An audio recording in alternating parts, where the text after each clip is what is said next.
ഈ ഓണക്കാലത്ത് പ്രജാക്ഷേമം തേടി മാവേലി വീടുകളിൽ എത്തുന്നു എന്നാണ് സങ്കല്പം. അത് മലബാറിൽ മാത്രമല്ല കേട്ടോ, കേരളമാകെ മലയാളിയുടെ ഒരു വലിയ സങ്കല്പം അങ്ങനെ തന്നെയാണ്. ഒരു ക്ഷേമ നാട് എന്നതിൽ നിന്ന് രൂപപ്പെടുന്ന ഒരു വലിയ സങ്കല്പമാണ്.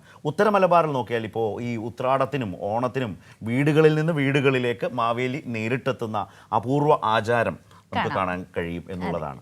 അപ്പൊ എന്തായാലും അതെന്താണ് ഓണത്താർ രൂപത്തിൽ മാവേലി വീടുകളിൽ നിന്നും വീടുകളിലേക്ക് എത്തുന്ന ആ ഒരു റിപ്പോർട്ട് ഒന്ന് കാണാല്ലേ.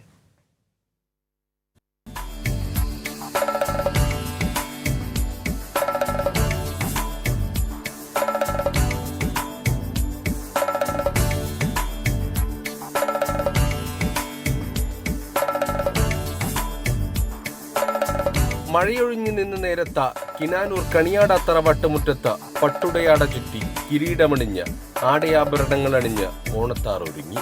പച്ച നിറത്തിന് പ്രാധാന്യം നൽകിക്കൊണ്ട് മനയോല, ചായില്യം, വെള്ളമനയോല, കൺമഷി എന്നിവ ചേർത്ത് മുഖത്തെഴുത്ത്. കൈമണിയും ഓണവില്ലും കയ്യിലെന്തി ഒറ്റച്ചെണ്ടയുടെ താളത്തിൽ തറവാട് മുറ്റത്ത് ഓണത്താർ ആടി.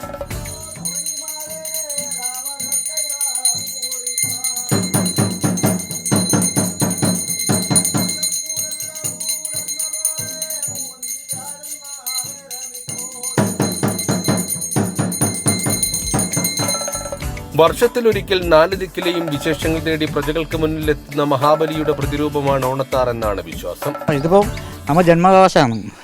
അപ്പോൾ നമുക്ക് ഇന്ന നാട് വരെ പോകണമെന്നില്ല അതിലുണ്ട്. അപ്പോൾ ഇവിടെ വന്നാൽ ഇത് നമ്മൾ ചെറുലത്തെ കാവാണ്. ഇവിടെ നമ്മൾ ആദ്യം തലാവത്തിൽ തെയ്യം ആടുന്നു, കളിയാട്ടം കഴിക്കേണ്ട ഇവിടെയാണ്. അപ്പോൾ ഇവിടുന്ന് ഇപ്പോൾ ഈ വീട്ടിൽ നമ്മൾ കെട്ടിയാൽ ആദ്യം നമ്മൾ കാവിൽ പോകണം. കാസർഗോഡ് ജില്ലയിൽ നീലേശ്വരം, കാഞ്ഞങ്ങാട്, പടന്നക്കാട് അങ്ങനെ ഏരിയകളിൽ കാണുന്നല്ലോ. പക്ഷെ മറ്റുള്ള ഏരിയകളൊന്നും കാണാം. മറ്റുള്ള ഏരിയകളിൽ കർക്കിടക മാസത്തിലെ ആദ്യം വ്യാധിയാകത്തിന് ശിവൻ പാർവതിയും ഗളിഞ്ഞല്ല തെയ്യം. ഇത് മഹാബലി രൂപത്തിലുള്ളൊരു ഓണത്താർ വീട്ടുമുറ്റങ്ങളിൽ എത്തുന്നത് ഓരോ വീട്ടുകാരും കാത്തിരിക്കും. നിറദീപവുമായി ഓണത്താറിനെ സ്വീകരിച്ച് ദക്ഷിണയായി പണവും മരിയും നൽകും. നമ്മ ഈ ദിവസം അവർക്ക് വേണ്ടി കാത്തിരിക്കും. പിന്നെ വീടെല്ലാം അടിച്ചു വാരി തുടച്ചെല്ലാം വൃത്തിയാക്കി പൂവെല്ലാം ഇട്ടിട്ട് അവരിപ്പം എത്താൻ വൈദ്യുതോണ്ട് ഞാൻ വിളിക്കാൻ വേണ്ടിയിട്ട് വന്നതാണ്. അവർക്ക് ഇവിടെ എത്തി. അതുകൊണ്ട് അവർ വന്നിട്ട് അവർക്ക് വേണ്ട രീതിയിൽ ഇവിടെ വിളക്കെല്ലാം കാട്ടി ഞാനതിപ്പോൾ ഇവിടെ നിൽക്കുന്നത്. ചെറിയ കുട്ടികളെയാണ് ഓണത്താർ തെയ്യം കിട്ടുന്നത്.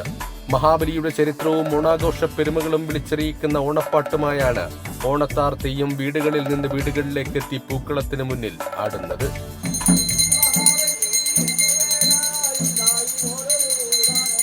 കണ്ണൂർ, കാസർഗോഡ് ജില്ലകളിലെ ചില ദേശങ്ങളിൽ മാത്രമാണ് അപൂർവമായ ഓണത്താർ തെയ്യം കെട്ടിയാടുന്നത്. ക്യാമറാമാൻ ഷൈജു പിലാത്രയോടൊപ്പം സിജു കണ്ണൻ.